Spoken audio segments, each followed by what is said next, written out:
بسم اللہ الرحمن الرحیم۔ لال شہباز قلندر۔ سندھ میں ہزاروں بزرگان دین، اولیاء اللہ اور صوفیاء کرام نے رشد و ہدایات اور فیوض و برکات کا سلسلہ جاری رکھا۔ انہی صوفیاء کرام میں حضرت لال شہباز قلندر رحمۃ اللہ علیہ کا نام چوٹی کے علماء کرام میں ہوتا ہے۔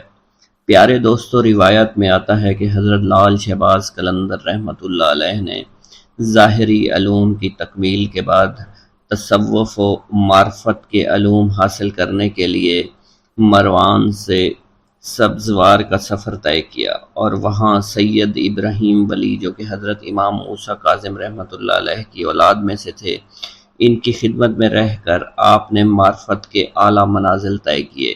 آپ رحمۃ اللہ علیہ کے مرشد نے آپ کی صلاحیتوں کو دیکھ کر خلافت کی دستار سے بھی نواز دیا۔ پیارے دوستو، اس کے بعد مختلف اولیاء کرام کے درگاہوں پر حاضری دی۔ آپ رحمۃ اللہ علیہ نے حج بیت اللہ کیا اور اس کے بعد آپ نے سندھ کے علاقوں کا رخ کیا۔ سندھ کا علاقہ حضرت لال شہباز قلندر کے لیے بالکل انجان تھا۔ آپ یہاں کی زبان اور ثقافت سے واقف نہیں تھے۔ سندھ تشریف لانے کے بعد ایک مقام پر آپ نے قیام کیا اور ایک دن عشاء کی نماز کے بعد ایک بڑا عجیب واقعہ پیش آیا۔ حضرت لال شہباز قلندر نے اپنے عقیدت مندوں کی موجودگی میں قلعہ کی جانب رخ کر کے فرمایا کہ بودلا، اب تم ہمارے پاس چلے آؤ۔ یہ سن کر آپ کے عقیدت مند بڑے حیران ہوئے کہ ہمارے ملک سے کس کو پکار رہے ہیں۔ پیارے دوستو، سکندر بودلا، جو کہ حاکم سیون کی قید میں تھا، کئی مہینے سے اسے دردناک سزائیں دی جا رہی تھی۔ ادھر آپ کی زبان مبارک سے یہ کلمات ادا ہوئے اور ادھر بودلا کا جسم اچانک زنجیروں سے آزاد ہو گیا۔ بودلا بڑی حیرانگی میں تھا کہ یکایک زندان کا دروازہ کھل گیا۔ بودلا کو اپنے مرشد کی آواز سنائی دے رہی تھی۔ بودلے نے بے اختیار نعرہ لگایا، میرا مرشد آ گیا۔ پیارے دوستو، تیزی سے اٹھا اور قید خانے سے باہر کی جانب وہ دوڑنے لگا۔ آخر وہ میدان میں پہنچ گیا جہاں لال شہباز قلندر اور ان کے ساتھیوں نے قیام کیا ہوا تھا۔ بودلا سے مل کر حضرت لال شہباز قلندر نے اپنے مریدین کو بتایا کہ یہ تمہارا بھائی بودلا ہے۔ اسے حاکم سیون نے بہت تنگ کیا اور اس مظلوم کو ناحق طور پر جیل میں قید رکھا۔ انشاءاللہ حاکم بہت جلد عبرت ناک انجام کو پہنچے گا۔ پیارے دوستو، یہ اس وقت کی بات ہے جب سندھ میں لا قانونیت، ظلم و تشدد ہر طرف عام تھا۔ کوئی کسی کی فریاد نہیں سنتا تھا۔ اس وقت کا مقولہ آج بھی مشہور ہے، اندھیر نگری چوپٹ راج۔ لوگوں کو بے بس اور لاچار دیکھ کر ایک مجذوب جس کا نام سکندر بودلا تھا، وہ اکثر ایک نعرہ مستانہ لگایا کرتا تھا کہ میرا مرشد آنے والا ہے، ظلم کا زوال ختم ہونے والا ہے۔ سکندر بودلا سیستان کی پہاڑیوں میں عبادت اور ریاضت کرتا تھا۔ ایک رات سکندر بودلا نے خواب میں ایسی آواز سنی کہ ایک مرد قلندر آ رہا ہے جو تاریکی کو نور میں بدل دے گا۔ پھر اکثر ان بزرگ کی بات پر یہ کلمات جاری رہتے، میرا مرشد آ رہا ہے۔ پیارے دوستو، اس نعرے کو سن کر شہر کے لوگوں کے دلوں میں یہ دعا اٹھتی تھی کہ خدا کرے کہ ہمارا کوئی نجات دہندہ بڑی جلدی آ جائے، ہمیں راجہ کے ظلم سے بچا لے۔ مجذوب کی آواز ایسی کڑکدار تھی کہ راجہ کے گلے کے دیوار کو چیر کر اندر پہنچ جاتی تھی۔ رات کے اندھیرے اور سناٹے میں یہ پرسوز آواز لوگوں کی نیندیں اڑا دیتی تھی۔ شروع میں تو راجہ اور لوگوں نے نعروں کو سن کر نظر انداز کیا، لیکن جب نعروں میں شدت بڑھتی گئی تو وہ بھی حق کے لیے اٹھ کھڑے ہوئے اور فلک شگاف نعروں نے راجہ کو غصہ دلا دیا، بلکہ راجہ خوف زدہ ہو گیا۔ راجہ نے اپنے سپاہیوں کو حکم دیا کہ اس کو فوراً گرفتار کر کے میرے سامنے پیش کیا جائے۔ راجہ کے سامنے سکندر بودلا کو پیش کیا گیا تو تب بھی آپ کی زبان پر یہی الفاظ سے میرا مرشد آنے والا ہے اور ظلم کا زوال ہونے والا ہے۔ راجہ یہ سن کر غضبناک ہو گیا۔ اس نے سکندر بودلا کو قید کروا دیا، لیکن قید خانے میں اس کے فلک شگاف نعرے بالکل بند نہیں ہوئے۔ راجہ رات بھر عذاب کی آگ میں جلتا رہا۔ صبح ہوئی تو اس نے اپنے وزیروں کو طلب کیا۔ وزیروں نے کہا کہ اس آدمی کی زبان کاٹ دی جائے۔ راجہ نے حکم دیا سکندر بودلا پر کوڑوں کی بارش کی جائے، اور پھر بھی یہی کہا کرتا تھا کہ میرا مرشد آنے والا ہے اور ظلم کا زوال ہونے والا ہے۔ سکندر بودلہ پر بے انتہا تشدد کیا گیا۔ سکندر بودلہ بار بار بے ہوش ہو جاتا تھا۔ اتنا تشدد کسی دیوار پر کیا جاتا تو وہ بھی بلک اٹھتی۔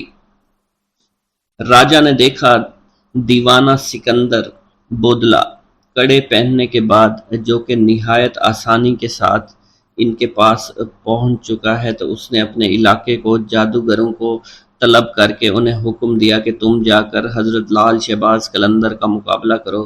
7 پہ جادوگروں نے مقابلے سے پہلے ہی اپنی ہار مان لی اور کہنے لگے کہ انہیں ہرانا ہمارے بس کی بات نہیں۔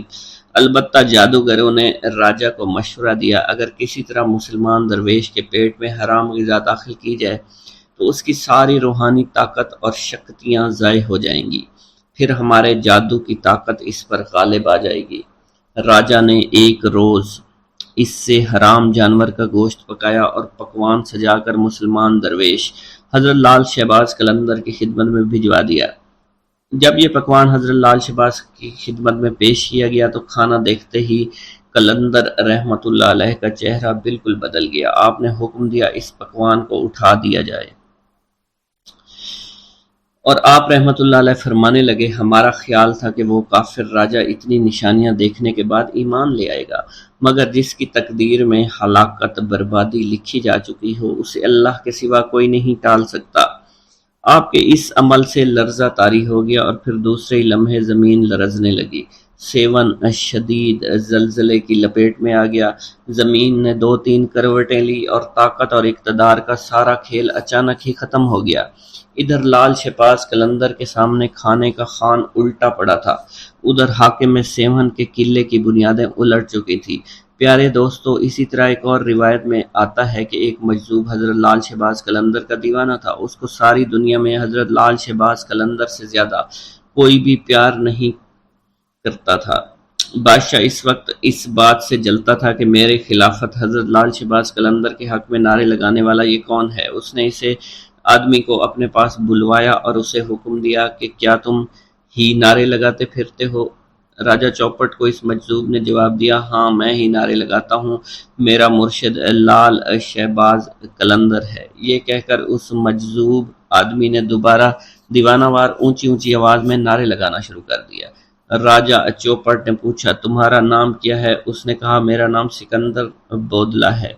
تو راجہ چوپٹ نے کہا کہ قلندر کے حق میں نعرے لگانا بند کرو۔ یہ سن کر بودلہ بہار کی آواز میں مزید شدت آ گئی اور اس راجہ کی بد دماغی اپنے عروج کو پہنچ چکی تھی۔ اس نے حکم دیا کہ مجھ سے بغاوت کرنے کے جرم میں اس آدمی کو ذبح کر کے پکایا جائے اور سب لوگ اس کا گوشت کھائیں۔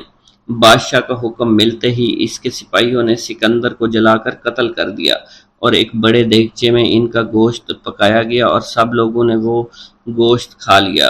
پیارے دوستو، ادھر لال شہباز قلندر رحمت اللہ علیہ دیوانہ وار دھمال ڈال رہے تھے۔ حضرت لال شہباز قلندر معمول کے مطابق بودلہ بہار پکار رہے تھے۔ انہوں نے جیسے ان کلمات کو پکارا تو مختلف روایات میں آتا ہے کہ جن جن لوگوں نے حضرت بودلہ کا گوشت کھایا تھا ان پر عجیب و غریب قہر طاری ہو گیا تھا۔ جو بوٹیاں وہ کھا چکے تھے ان کے منہ اور میدوں سے نکل کر لال شہباز قلندر کے پاس آ گئیں۔ ساری بوٹیاں جمع ہونا شروع ہو گئیں۔ جب بوٹیوں کے تمام اعضاء جمع ہو گئے تو ان اعضاء نے ایک جسم کی شکل اختیار کر لی اور اس جسم نے بھی دھمال ڈالنا شروع کر دی۔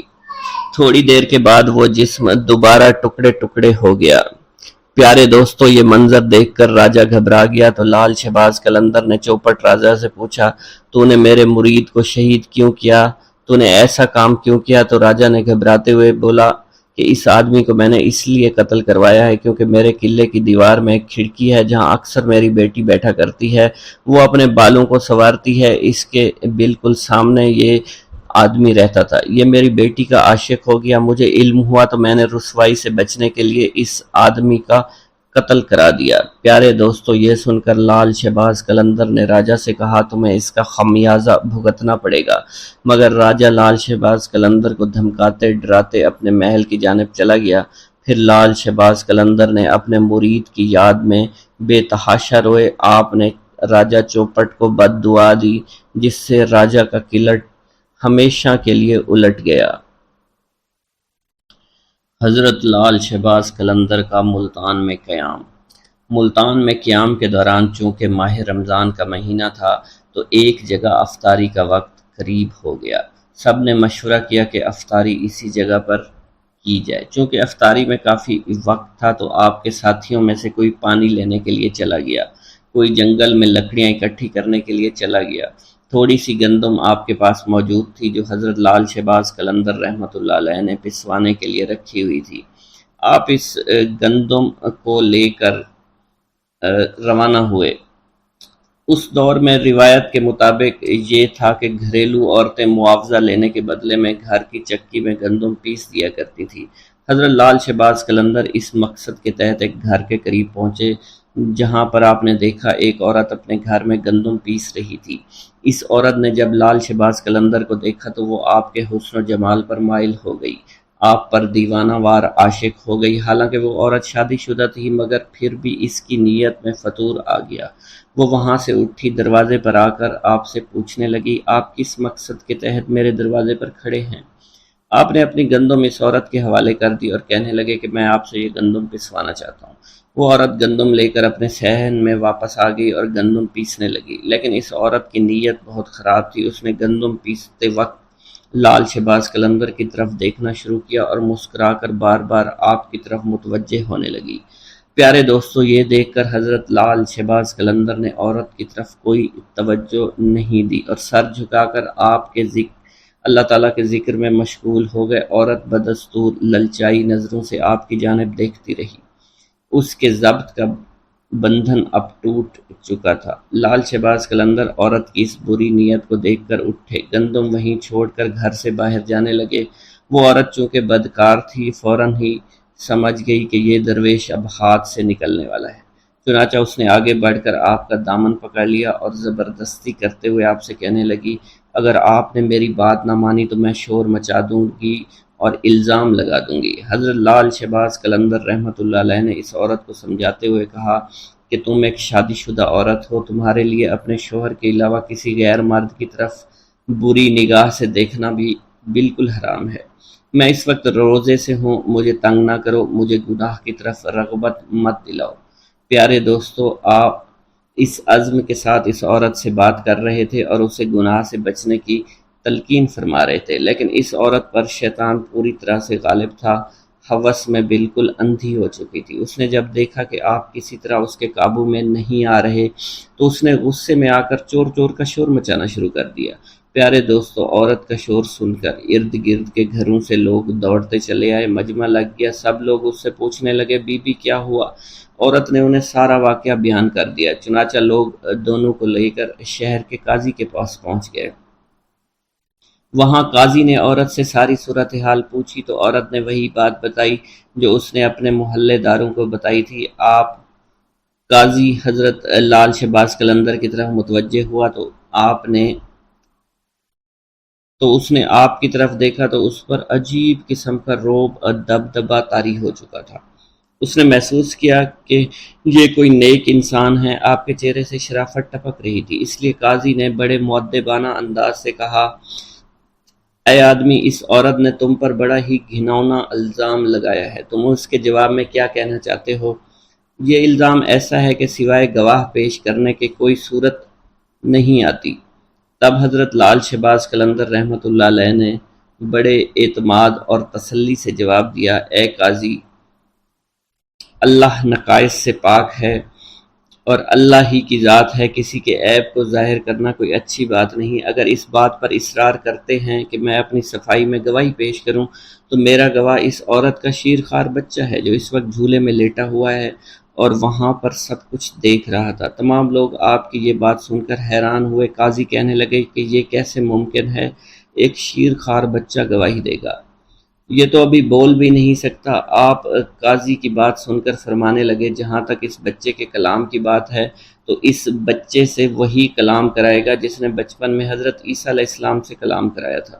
پیارے دوستو، قاضی آپ رحمۃ اللہ علیہ کا یہ جواب سن کر ہکا بکا رہ گیا۔ تمام حاضرین بھی ساری کارروائی دیکھ رہے تھے، وہ بھی حیران تھے۔ اب قاضی نے بچے کے باپ کو حکم دیا کہ وہ بچہ لے کر اس کے سامنے آئے۔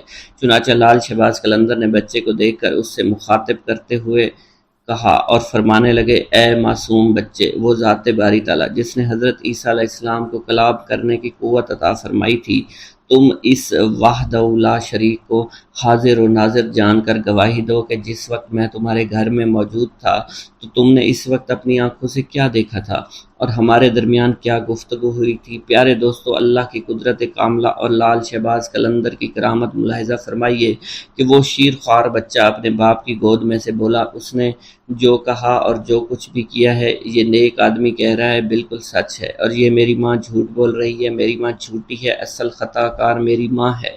اس نے بری نیت سے اس شخص کے دامن کو کھینچا تھا۔ پیارے دوستو، بچے کے منہ سے یہ الفاظ سننے تھے کہ وہاں موجود تمام لوگوں پر ایک دم سے لرزہ طاری ہو گیا۔ وہ حیران اور پریشان حیرانی کے سمندر میں بالکل گم ہو چکے تھے۔ قاضی صاحب بھی اس سب واقعہ سے بہت حیران اور پریشان ہو گئے۔ یہ دیکھ کر قاضی اپنی جگہ سے اٹھا اور لال شہباز قلندر کے ہاتھوں کو بوسہ دے دیا۔ قاضی نے آپ کو اپنے ساتھ بٹھایا۔ پیارے دوستو، اب اس عورت کی آنکھوں سے برائی کی پٹی اٹھ چکی تھی اور وہ بھی اپنے گناہوں پر بڑی شرمندہ تھی، اس لیے عورت نے آپ سے معافی مانگ لی اور آئندہ گناہوں سے بچنے کے لیے توبہ کر لی۔ پیارے دوستو، ایک بار درویشوں کا ایک قافلہ سفر کرتا ہوا ایک جنگل میں پہنچا۔ جنگل کے ساتھ ایک وسیع و عریض میدان تھا، تاہم اس میدان کے کچھ فاصلے پر چھوٹے چھوٹے مکانات موجود تھے۔ البتہ اس میدان کے عین بیچوں بیچ ایک بوڑھا درخت بھی موجود تھا جو گھنا تھا اور اس کی شاخ دور دور تک پھیلی ہوئی تھی۔ درویشوں کا یہ قافلہ صحرا میں لمبا سفر طے کرتا ہوا یہاں پہنچا تھا۔ قافلے کے سردار نے انتہائی عاجزی سے اپنے عقیدت مندوں سے کہا، ٹھہر جاؤ، ہماری منزل آ گئی ہے، ہمیں یہیں ٹھہرنا ہے۔ عقیدت مندوں کے قدم یوں ساکت ہو گئے جیسے کبھی متحرک ہی نہیں تھے۔ ایک مرید خاص نے اپنے رہنما سے پوچھا، یا حضرت، ہمارا قیام اس میدان میں کس جگہ پر ہوگا؟ تو ان کے سردار نے کہا کہ وہ سامنے جو گھنا سایہ دار درخت نظر آ رہا ہے اس کے نیچے ہم قیام فرمائیں گے اور اللہ کی عبادت اور ریاضت کریں گے۔ قافلے کے پیشوا نے ایک لمبی دعا کی اور رب تعالیٰ سے التجا کی کہ وہ دنیا اور آخرت کی بھلائی عطا فرمائے۔ پیارے دوستو، ابھی دعا سے فراغت نہیں ہوئی تھی کہ درخت کے نیچے مقیم مردان خدا نے دیکھا لوگوں کی ایک معقول تعداد دھیرے دھیرے ان مکانوں کی طرف بڑھ رہی تھی، کچھ فاصلے پر جو موجود تھے، اور پھر جو رات اپنے جوبن پر آئی اور مکانات سے ناچ گانے کی آوازیں آنے لگیں۔ یہ آوازیں خاص طور پر ان مکان کے اوپر کے منزلوں سے آتی تھیں۔ مریدین نے بڑی حیرانگی سے ایک دوسرے کی طرف دیکھا کیونکہ یہ آوازیں عبادت کی آوازوں سے مختلف تھیں اور ان کی عبادت میں مخل ہو رہی تھیں۔ جب انہوں نے اپنے مرشد کو انتہائی سکون و اطمینان کے ساتھ عبادت میں مشغول دیکھا تو تمام عقیدت مندوں نے اس ہنگامے کے باوجود اپنی ریاضت اور عبادت جاری رکھی، مگر ان کے دل میں پریشانی ضرور تھی۔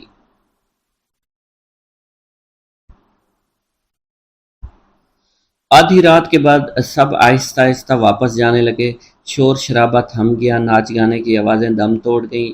یوں رات تمام عقیدت مندوں نے نماز فجر انتہائی سکون اور اطمینان کے ساتھ ادا کی اور اللہ تعالیٰ سے التجا کی، اے رب کائنات، مکانوں کے رہنے والے بھٹکے ہوئے لوگ محسوس ہوتے ہیں اور انہیں ہدایت کی راہ سے آشنا کر دے، ہمیں ذکر و فکر کے دوران سکون و اطمینان عطا کر، بے شک تو ہر چیز پر قدرت رکھتا ہے اور جسے چاہے ہدایت دے۔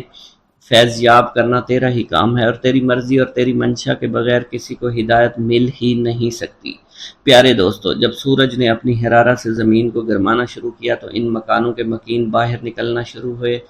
تو مردان درویش میں سے دو آدمی ان کے پاس گئے تاکہ پتہ کر سکیں کون لوگ ہیں، ان کا تعلق کس مذہب سے ہے، ان کا معاش کیا ہے۔ معلوم ہوا کہ وہاں پر زیادہ تر ہندوؤں کی تعداد تھی، جن میں کثیر تعداد بازاری عورتوں کی تھی جن کا ذریعہ معاش ناچ گانا بدکاری تھا۔ وہاں رات ہوتے ہی ادھر ادھر کے عیاش پسند لوگ آ جاتے، گناہوں بدکاریوں کا بازار گرم کرتے اور صبح تک جیبیں خالی کر کے گھروں کو لوٹ جاتے، اور یہ صورتحال کئی سالوں سے جاری تھی۔ بازاری عورتوں کی سرپرستی وہاں کے بدگماش ہندو کیا کرتے تھے اور باقاعدہ طے شدہ بھتہ بھی وصول کرتے۔ ان تمام صورتحال کا علم ان مسلمانوں کو ہو گیا جو انتہائی قلیل کردار میں وہاں رہتے تھے، لیکن وہ اس بارے میں کچھ نہیں کر سکتے تھے۔ وہاں کے رہائشی مسلمانوں کو جب اللہ کے ولی کی آمد کا علم ہوا، وہ دوڑے چلے آئے ان کے ڈیرے پر اور ان سے مؤدبانہ درخواست کی، ہم لوگ ان بازاری عورتوں اور ان کے سرپرست ہندوؤں سے بہت تنگ ہیں، ہمارے پاس اتنے وسائل نہیں، ہم یہاں سے چلے جائیں، اگر ہمارا بس چلے تو ہم ایک لمحے کے لیے یہاں نہیں ٹھہریں گے، مگر ہماری تنگ دستی اور ہماری مجبوریاں ہمارے آڑے آ رہی ہیں۔ آپ لوگوں کو ہمارا مشورہ ہے کہ آپ یہاں سے کسی اور جگہ چلے جائیں، کیونکہ یہ جگہ آپ جیسے خدا پرست لوگوں کے قابل نہیں ہے، اور آپ کی کوئی مجبوری بھی نہیں ہے، اور نہ ہی آپ کے آبائی مکانات یہاں موجود ہیں۔ آپ کو جہاں بھی چاہیں آپ ڈیرہ ڈال سکتے ہیں، آپ یہاں پر عبادت ریاضت پرسکون طور پر کبھی نہیں کر سکیں گے۔ ہم خود یہاں پر بہت زیادہ تنگ ہیں، ہم نہیں چاہتے کہ آپ جیسے نیک دل لوگ اس قدر ناپسندیدہ ماحول میں رہیں اور خواہ تنگ اور پریشان ہوں۔ آپ کی پریشانی ہم سے دیکھی نہیں جائے گی، ہمیں اس بات کا بہت زیادہ دکھ پہنچے گا۔ پیارے دوستوں، مریدین نے بھی اپنے مرشد سے کسی قسم کے جذبات و احساسات کا اظہار کرنا شروع کر دیا، اور اس طرح کہ یا حضرت اس قدر غیر پاکیزہ ماحول میں ہم اپنی عبادات کیسے کریں گے، اور یہاں کے مسلمانوں کا مشورہ بے انتہائی مناسب اور درست ہے کہ ہمیں یہاں سے کہیں دور چلے جانا چاہیے۔ یہ مشورہ سننے کے بعد مریدین نے کہا کہ مرشد کے چہرے پر جلال اور آنکھوں میں ایک اندھی چمک پیدا ہو گئی۔ انہوں نے پہلے تو اللہ اکبر کا نعرہ لگا، پھر کلمہ استغفار پڑھا، اس کے بعد اپنے عقیدت مندوں سے فرمایا، تم لوگ یہ مت سمجھو کہ ہم یہاں پر عارضی طور پر قیام کرنے کے لیے آئے ہیں، ہم یہاں پر بڑا لمبا عرصہ قیام کریں گے۔ تم لوگ بخوبی جانتے ہو کہ جہاں اندھیرا ہوتا ہے چراغ اور شمع کی ضرورت وہیں پڑتی ہے، اور مسلمان تو شمع کی مانند ہوتے ہیں، ان کی حیثیت چراغ کی طرح ہوتی ہے، اور جہاں اندھیرا نظر آتا ہے وہاں اجالا کرنے کے لیے پہنچ جاتے ہیں۔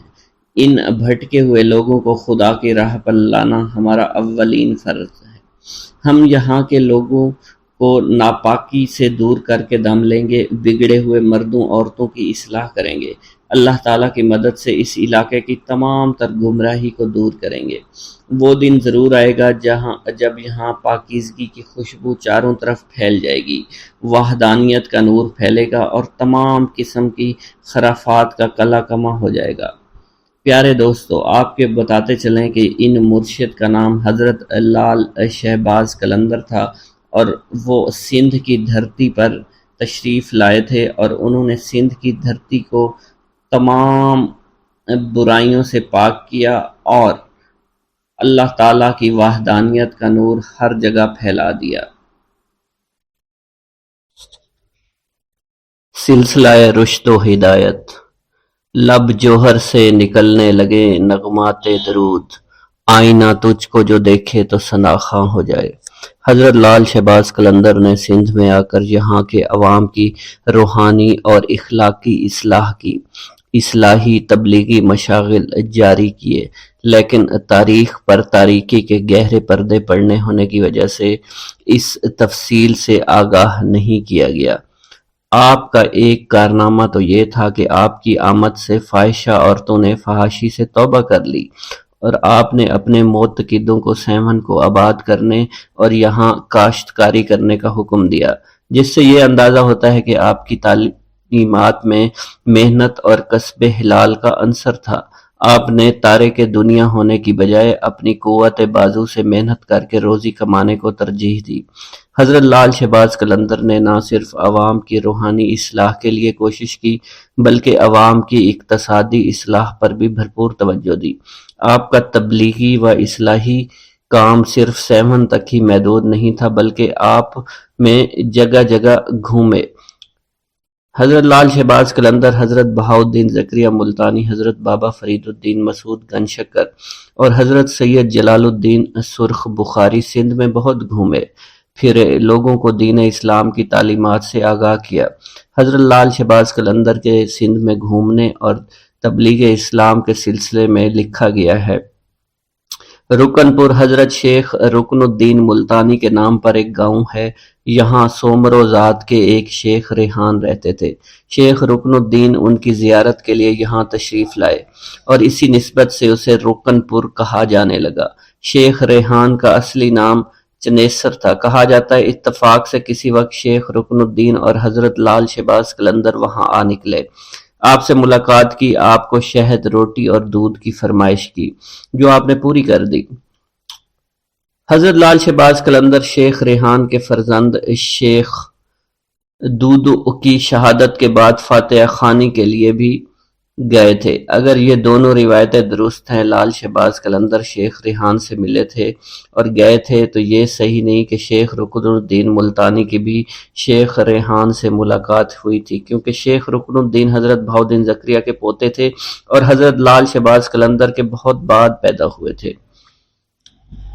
حضرت بہاؤالدین زکریا ملتانی اور آپ کی اولاد کا سندھ میں جانا تو ثابت ہے، کیونکہ سندھ میں آپ کے بہت سے مرید تھے۔ ہو سکتا ہے کہ حضرت شیخ رکن الدین ملتانی شیخ ریحان کے بہت بعد آئے ہوں اور آپ کے آنے کی وجہ سے آپ کے مریدوں نے اس گاؤں کا نام رکن پور رکھ دیا ہو۔ اس سے معلوم ہوتا ہے کہ حضرت لال شہباز قلندر شیخ بہاؤالدین زکریا ملتانی اور حضرت شیخ صدر الدین عارف اس جگہ سے گزرے تھے جہاں شیخ پٹا رہتے تھے۔ جب وہ گزر رہے تھے ان کو معلوم تھا یہاں کوئی اہل دل رہتا ہے۔ اس کے بعد وہ ان سے ملے۔ حضرت شیخ پٹا صدق اور یقین سے حضرت شیخ بہاؤالدین زکریا کے مرید ہوئے۔ واضح ہوتا ہے کہ حضرت لال شہباز قلندر نے حضرت شیخ بہاؤالدین زکریا ملتانی اور ان کے فرزند شیخ صدر الدین عارف کے ساتھ سندھ کا تبلیغی دورہ کیا تھا۔ ایک عوامی روایت ہے کہ حضرت لال شہباز قلندر سیون سے لاہور بھی گئے تھے، وہاں سے ہنگلاج، پھر کراچی آ کر منگو پیر سے ملے۔ منگ پیر سے ملاقات کا ذکر تو صاحب تفتۃ الکرام نے بھی کیا ہے۔ یہ بھی روایت ہے لال شہباز قلندر نے قدیم پارٹ میں حاجی اسماعیل پنوہر سے بھی ملاقات کی۔ قدیم پارٹ کے کھنڈرات کے قریب حاجی اسماعیل پنوہر کا مزار آج بھی موجود ہے۔ حضرت لال شہباز قلندر کے بھائی یا پھر چچا زاد بھائی تھے۔ اس سے معلوم ہوتا ہے کہ میاں لال یا تو لال شہباز قلندر کے ساتھ سندھ میں آئے یا حضرت لال شہباز قلندر کے سندھ میں اقامت اختیار کرنے کے بعد سندھ میں آئے اور آپ کے ساتھ سندھ کی سیاحت بھی کی۔ یہ بھی ہو سکتا ہے حضرت لال شہباز قلندر نے تبلیغ کے لیے آپ کو ٹھٹھا میں رہنے کا حکم دیا ہو۔ حضرت لال شہباز قلندر سیاحت کے دوران رشد و ہدایت کے ساتھ خالق حقیقی کی عبادت بھی کرتے رہے۔ تفتۃ الکرام کی روایت سے معلوم ہوتا ہے لال شہباز قلندر کندری نہر پر اور گنچا ٹکر کے نزدیک چلہ کش ہوئے۔ سیر و سیاحت کے بعد حضرت لال شہباز قلندر آئے تو وہاں سے شر و فساد اور برائی کو جڑ سے اکھیڑ دیا۔ اس کے بعد آپ مستقل مشغول رہنے لگے تھے۔ صاحب قلندر نے لکھا ہے لال شہباز قلندر سیون میں تشریف فرما ہوئے اور فساد کو ختم کر کے یاد حق میں مشغول رہنے لگے۔ حضرت لال شہباز قلندر مذہبی علوم کے عالم تھے۔ فارسی عربی پر آپ کو دسترس حاصل تھی۔ حضرت لال شہباز قلندر کی علمی قابلیت کی وجہ سے بیشتر اہل علم حضرات آپ کی خدمت میں حاضر ہوتے اور دینی اور دنیاوی مسائل کے بارے میں استفادہ کرتے۔ آپ کے متعلق یہ بات بھی بہت مشہور ہے کہ آپ نے شیخ الاسلام حضرت بہاؤالدین زکریا ملتانی کے مدرسہ میں بہت خدمات سر انجام دی۔ مشہور انگریز مورخ برٹن لکھتا ہے 1852 میں برصغیر پاک و ہند کے مدارس میں جو کتب عام طور پر پڑھائی جاتی تھی وہ سب کی سب حضرت لال شہباز قلندر رحمۃ اللہ علیہ کی تصنیف کردہ تھی۔ حضرت لال شہباز قلندر صاحب کشف و کرامت تھے۔ آپ سے بے شمار کرامات کا ظہور ہوا۔ ہندو عورت کی عقیدت۔ حضرت لال شہباز قلندر کی کرامت مشہور ہے کہ سیون شریف میں قیام کے دوران آپ کے گلے میں ایک گلوبند رہتا تھا جو کہ پتھر کا بنا ہوا تھا۔ اس گلوبند کی وجہ سے آپ کی گردن ہمیشہ جھکی رہتی تھی۔ آپ اللہ عز و جل کی عبادت اور ریاضت میں مشغول رہنے لگے تھے۔ اسی حالت میں اکثر آپ محلہ نوگا کے نزدیک ایک گلی میں جا کر بیٹھ جایا کرتے تھے۔ کانوگا ہندوؤں کا ایک مشہور خاندان تھا۔ یہ لوگ پردہ کی سخت پابندی کیا کرتے تھے۔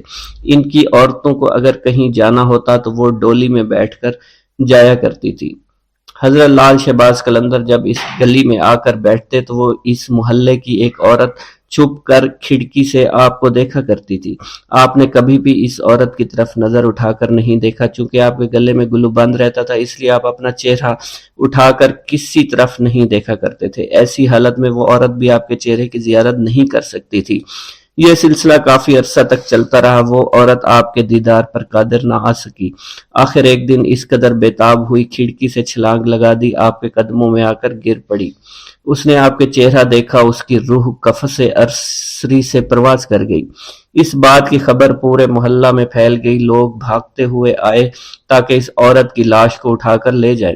عورت کے گھر والوں نے اس کی لاش کو اٹھانا چاہا مگر وہ کامیاب نہیں ہو سکے۔ اس صورتحال کو دیکھ کر ان لوگوں نے آپ کی خدمت میں عرض کی کہ ہمیں لاش اٹھا کر لے جانے کی اجازت مرحمت فرمائیں۔